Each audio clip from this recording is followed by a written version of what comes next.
Sir నమస్కారం sir. నమస్తే అండి. సార్ 'రామ్ చరణ్' గారి 'పెద్ది' సినిమాకి సంబంధించి ఒక న్యూస్ ఇప్పుడు చక్కర్లు కొడుతుంది సార్. అదేంటంటే ఆ సినిమా మార్చ్‌లో రిలీజ్‌కి సిద్ధంగా ఉందని. సో 'రామ్ చరణ్' గారికి మార్చ్ అనేది సెంటిమెంట్ డేట్ అని చెప్పేసి అంటే సెంటిమెంట్ మంత్ అని చెప్పేసి చెప్తున్నారు. మరి మార్చ్‌లో రిలీజ్‌కైతే సిద్ధం అయిపోతుందా 'పెద్ది' సినిమా? మరి మార్చ్ సెంటిమెంట్ అనేది 'రామ్ చరణ్' గారికి వర్కౌట్ అవుతుందా? ఈ సినిమాకి సంబంధించి మరి ఎంతవరకు వర్కౌట్ అవుతుందంటారు సార్? అంటే సెంటిమెంట్లు సినిమాని గట్టెక్కిస్తాయి అని అనుకుంటే హ్మ్. అన్ని సందర్భాల్లోనూ వర్కౌట్ అవ్వకపోవచ్చు కూడా. హ్మ్. ఇప్పుడు మార్చిలో 'రంగస్థలం' సినిమా రిలీజ్ అయింది. మార్చిలోనే 'ట్రిపుల్ ఆర్' సినిమా రిలీజ్ అయింది. హ్మ్. మార్చిలోనే ఆయన బర్త్‌డే ఉంది. హ్మ్. కాబట్టి మార్చిలోనే సినిమా రిలీజ్ చేస్తే ఆడుతుంది హ్మ్. అని నమ్మటం అనేది ఇబ్బందికరమైన అంశం. హ్మ్. ఎందుకు ఇబ్బందికరమైన అంశం ఏంటంటే ఒక సెంటిమెంట్ నమ్మిన తర్వాత హ్మ్. ఇంకొక సెంటిమెంట్‌ని కూడా నమ్మాల్సొస్తుంది. హ్మ్. నమ్మి తీరాలి. నమ్మము అంటే కుదరదు. ఓకే. ఇప్పుడు ప్రతి డైరెక్టర్‌కి సెకండ్ మూవీ ఒక ఇబ్బందికరమైనటువంటి పరిస్థితిలో ఉండటం మనం చూసాం. హ్మ్. అనేక మంది డైరెక్టర్లు రెండో సినిమాకి తడబాటుకి గురవ్వటం హ్మ్. అనేది రాజమౌళి విషయంలో కూడా కనిపిస్తుంది. హ్మ్. ఆయన కెరియర్‌లో 'స్టూడెంట్ నంబర్ 1' తర్వాత ఇమ్మీడియేట్‌గా సినిమా ఏం రాలేదండి.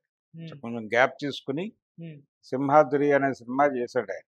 ఓకే. ఆ 'సింహాద్రి' సినిమా ఆహ్, ఎన్టీఆర్ పూనుకొని ఆయనకిప్పించాడు.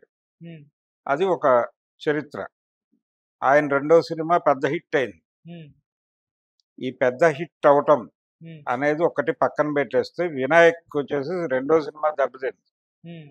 'ఆది' సినిమా హిట్ అయిన తర్వాత ఆయన నందమూరి బాలకృష్ణ గారితో హ్మ్. 'చెన్నకేశవరెడ్డి' అనే సినిమా తీశాడు. అది బాక్సాఫీస్ దగ్గర హ్మ్. ఏమాత్రము పెర్ఫార్మ్ చేయలేదు. హ్మ్. సో, సెకండ్ మూవీ సిండ్రోమ్ అనేది ఒకటుంది ఇండస్ట్రీలో. హ్మ్. చాలా మంది డైరెక్టర్లకి రెండో సినిమా కలిసి రాదు. హ్మ్. ఆయనకి 'దిల్' హిట్ అయిన తర్వాత 'ఠాగూర్' వచ్చింది ఆటోమేటిక్‌గా ఓకే. 'వినాయక్‌కి'. హ్మ్.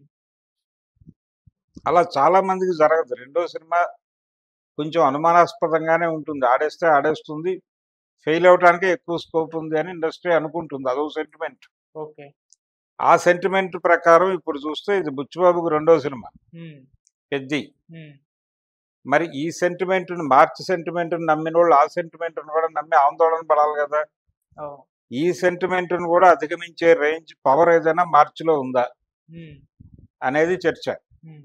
ఒకవేళ మార్చిలో ఆ పవర్ ఉంటే మార్చిలో ఈ ఫేట్ మార్చే లక్షణాలు ఏవైనా ఉన్నాయా? హ్మ్. ఫేట్ మార్చటం అంటే ఎవరి ఫేటు? 'రామ్ చరణ్' ఫేటే. హ్మ్. ఆయన దాదాపుగా 'ట్రిపుల్ ఆర్' తర్వాత ఏ సినిమాలో నటించినా అది వర్కౌట్ అవ్వలా బాక్సాఫీస్ దగ్గర. హ్మ్. ఆయన ఇమ్మీడియేట్‌గా కనిపించిన సినిమా 'ఆచార్య' చిరంజీవి గారితో కలిసి కనిపించాడు. అవును. చాలా భారీ అంచనాల మధ్య రిలీజ్ అయినటువంటి సినిమా ఆడియన్స్‌ని మెప్పించలేకపోయింది. హ్మ్. సినిమా ఒక డిజాస్టర్‌గా మిగిలిందది. హ్మ్.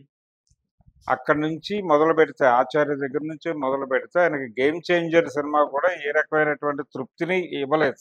అవును. ఇలా నడుస్తోంది ప్రయాణం. ఈ ప్రయాణంలో ఇప్పుడు తన్ని తాను రీలొకేట్ చేసుకుంటూ ఒక కొత్త విజయం కోసం కొత్త కథతో వస్తున్నాను అని చెప్తున్నాడు 'పెద్ది' సినిమా గురించి. హ్మ్. కొత్త కథతో వస్తున్నప్పుడు మళ్ళీ పాత సెంటిమెంట్లు ఎందుకు? కథ మీద కాన్ఫిడెన్స్ ఉన్నప్పుడు ఎప్పుడు రిలీజ్ అయినా హిట్ అవుతుంది. ఓకే. ఫలానా రోజు రిలీజ్ అయితేనే హిట్ అవుతుంది. ఫలానా టైంలో రిలీజ్ అయితే హిట్ అవుతుంది. అంటే అసలు ఏ కంటెంట్ లేకుండా కూడా రిలీజ్ చేస్తే హిట్ అవుతుందా అనేది ప్రశ్న. ఒకవేళ సెంటిమెంట్ నిజమే అనుకుంటే. ఆ రోజు రిలీజ్ రోజు, ఆ రోజు ఏదో కలిసొస్తుంది అనుకుని ఏమీ లేకుండా సినిమా రిలీజ్ చేస్తే, ఆ రోజు ఆడిస్తుందా దాన్ని? అనేది ప్రశ్న అలా అవ్వదు. ఖచ్చితంగా సినిమాకి ఏం కావాలో అవన్నీ ఉండాలి. హ్మ్. ఏం కావాలో అవన్నీ ఉన్నప్పుడు ప్రేక్షకులు ఆటోమేటిక్‌గా ఆదరిస్తారు ఆ సినిమాని. అంతకు మించి ఇంకొక పరమార్థం ఉంటుంది అనుకోవడం భ్రమ. హ్మ్. ఇక్కడ 'రామ్ చరణ్' సినిమాకొచ్చేసరికి ఆయన ఇప్పటివరకు కెరియర్‌లో ఈ మధ్య కాలంలో ప్రాపర్ హిట్ లేదు. ఒక హిట్ కోసం వెయిట్ చేస్తున్నాడు. ఈ సినిమా ద్వారా హిట్ కొట్టాలి అనేది ఆయన ప్రోగ్రామ్. ఈ స్క్రిప్ట్ గతంలో ఇంకో పెద్ద హీరో దగ్గరికెళ్ళింది. అక్కడి నుంచి ఇక్కడికొచ్చింది. కాబట్టి దీన్ని కొంచెం బెటర్ రేంజ్‌లో తీసి తను సెకండ్ మూవీ సిండ్రోమ్ నుంచి బయటపడాలి అని ఆయన అనుకుంటున్నాడు బుచ్చిబాబు డైరెక్టర్ గారు. ఆ కసరత్తు పడుతున్నాడు. ఆ కష్టం ఏదో కనిపిస్తోంది జనాలకి. అందుకని సినిమా కంటెంట్ బాగుంటే సెంటిమెంట్లు ఏం చేయవు. సెంటిమెంట్లు కలిసొస్తాయి. కలిసొచ్చే కాలం వస్తే నడిచొచ్చే కొడుకు పుడతాడు. కలిసొచ్చే కాలం వస్తే పాన్ ఇండియా లెవెల్‌లో బాక్స్ ఆఫీస్ బద్దలు కొట్టే సినిమా వస్తుంది.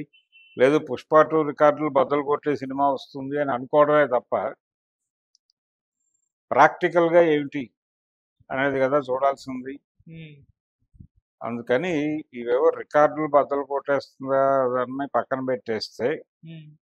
మార్చిలో రిలీజ్ అయిపోతే సినిమా ఆడేస్తుందా అనేది కంటెంట్ లేకుండా. హ్మ్. కంటెంట్ ఖచ్చితంగా ఉండి తీరాలి. ఆ సినిమాలో పవర్‌ఫుల్ కంటెంట్ ఉంటుంది అని చెప్తున్నారు. ఓకే. స్పోర్ట్స్ నేపథ్యంలో సినిమా అంటున్నారు. దానికి సంబంధించి 2, 3 వాళ్ళు షాట్లు కూడా బయటకు వదిలారు. ఆయన క్రికెట్ బ్యాట్ విచిత్రంగా ఊపుతూ హ్మ్. బ్యాటింగ్ చేయటం అనేది చూసాం మనం. హ్మ్. అది మాత్రమే కాదు, ఆ సినిమా షూటింగ్ రకరకాల గ్రౌండ్స్‌లో జరిగినట్టుగా కూడా వార్తలు చూసాం. హ్మ్. అంటే ఇది కేవలం క్రికెట్‌కో, మరో దానికో సంబంధించిన వ్యవహారంలా కనిపించటం లేదు.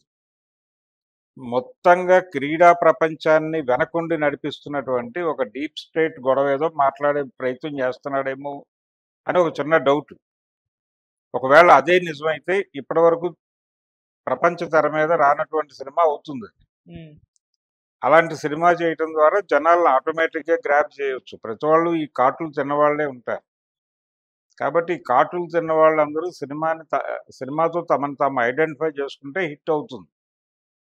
సో, ఆ పెద్దికి కాన్సెప్చువల్‌గానే సక్సెస్ అయ్యే లక్షణాలు ఎక్కడో కనిపిస్తున్నాయి. అది ఎలాగూ హిట్ అవుతుంది కాబట్టి ఇంకొంచెం సెంటిమెంట్‌గా వెళ్దాము అనే ఉద్దేశంతో అప్పుడు రిలీజ్ అయిన థియేటర్లు అప్పటి పోలికలు జనాల్లో వచ్చేలాగా కొన్ని ప్రయత్నాలు జరుగుతాయి. హ్మ్. ఆ ప్రయత్నాల్లో భాగమే ఇప్పుడు చెప్తున్నటువంటి స్పెక్యులేషన్ అంతా కూడా. ఓకే. మార్చిలో వస్తాయి అనేది. అది వాళ్ళకి వాళ్ళు మనోధైర్యం ఇచ్చుకోవటానికి చేస్తున్న ప్రయత్నం తప్ప, హ్మ్. పబ్లిక్‌లో కాన్ఫిడెన్స్ నింపడానికి జరుగుతున్న ప్రయత్నంగా చెప్తారాళ్ళు. హ్మ్. అంటే జనాలు నమ్ముతున్నారు కాబట్టి మేము కూడా నమ్మేసి చేస్తున్నాం అనే పద్ధతిలో వెడుతుంది హ్మ్. డైలాగు. ఏదేమైనా గానీ కంటెంట్ బాగుంటే ముహూర్తం పెట్టినా గానీ, పెట్టకపోయినా గానీ అది ఎలా వర్కౌట్ అవ్వాలో అలాగే వర్కౌట్ అవుతుంది. ఓకే. సో, 'పెద్ది' సినిమాలో విషయం ఉంటే ఇవేవి ఆపవు. హ్మ్. ఈ సెంటిమెంట్‌లేవి లేదు. అది అక్టోబర్‌లో ఆపేసి అంతకంటే ముందు రిలీజ్ చేసినా పెద్ద ప్రమాదం అయితే ఉండదు. హ్మ్. మరి ఆ ప్రయత్నం చేసే మూడ్‌లో వాళ్ళు కనిపించట్లేదు. ఓకే. ప్రయత్నం చేస్తారని ఆశించడం కూడా దురాశే అవుతుంది కాబట్టి, హ్మ్. వాళ్ళ ధోరణిలో వాళ్ళని కొనసాగమని చెప్పడం తప్ప మనం చేయగలిగిందేం లేదు. Okay sir. Thank you so much.